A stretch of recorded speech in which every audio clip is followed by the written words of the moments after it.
ত্রয়োদশ জাতীয় সংসদ নির্বাচনে নরসিংদী ২ আসনের নির্বাচনী ফলাফলে আলোচনায় উঠে এসেছে জোটের অভ্যন্তরীণ কোন্দল ও গাদ্দারির অভিযোগ। জোটভুক্ত শরিক দলের অসহযোগিতা আর ভোটের হিসাব নিকাশে ওলটপালট হয়ে যাওয়া এই আসন নিয়ে নিজের ক্ষোভ প্রকাশ করেছেন জাতীয় নাগরিক পার্টি মনোনীত প্রার্থী সারওয়ার তুষার।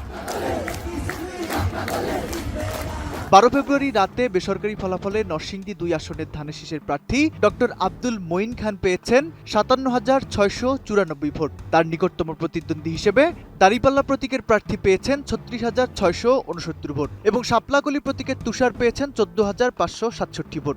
কিন্তু এই ফলাফল প্রকাশের পরপরই ফেসবুকে এক বিস্ফোরক স্ট্যাটাস দেন সারওয়ার তুষার। তিনি সরাসরি জোটের শরিক দলের নেতার দিকে আঙুল তুলে লেখেন, আমজাদের এই গাদ্দারি বাংলাদেশ মনে রাখবে। সারওয়ার তুষারের অভিযোগের মূল ভিত্তি হল ভোটের ব্যবধান। পরিসংখ্যান বলছে বিএনপির প্রার্থী মঈন খান জয়ী হয়েছেন মাত্র ৬,৪৫৮ ভোটের ব্যবধানে। তুষারের দাবি, জামায়াত প্রার্থী যদি জোটের সিদ্ধান্তের বাইরে গিয়ে নির্বাচনে অংশ না নিতেন এবং ব্যালটে যদি দাঁড়িপাল্লা প্রতীক না থাকতো, তবে এই আসনে ১১ দলীয় জোট অনায়াসই ১০ থেকে ১৫,০০০ ভোটের ব্যবধানে জয়লাভ করত। জামায়াতের তৃণমূল কর্মীরা জোটের পক্ষে অবিভক্তভাবে কাজ না করায় ভোটের মাঠে এই বিপর্যয় ঘটেছে বলে মনে করছেন এনসিপির এই নেতা। সঠিক প্যাড আর সঠিক তথ্য দিয়ে এসব সামলে নিব এক হয়ে।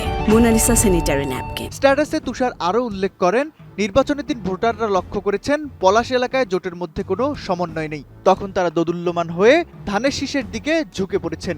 এছাড়া দিনভর ভোটকেন্দ্রে বিএনপি নেতাকর্মীদের সরব উপস্থিতি এবং প্রভাব বিস্তারের বিপরীতে ১১ দলীয় জোটের নিষ্ক্রিয়তা সাধারণ ভোটারদের প্রভাবিত করেছে। তুষারের মতে তাকে লড়াই করতে হয়েছে ধানের শীষ আর দাঁড়িপাল্লা উভয় প্রতীকের বিরুদ্ধে। ব্যালট পেপারে যদি দাঁড়িপাল্লা না থাকতো, তবে এই আসনের ফলাফল পুরো বাংলাদেশকে বিস্মিত ও উদ্বেলিত করতে পারত।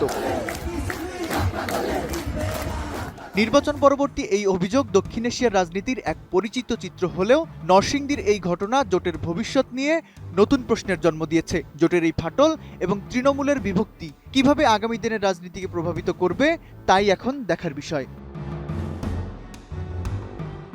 তৌফিকুল ইসলাম আশিক, এটিএন নিউজ।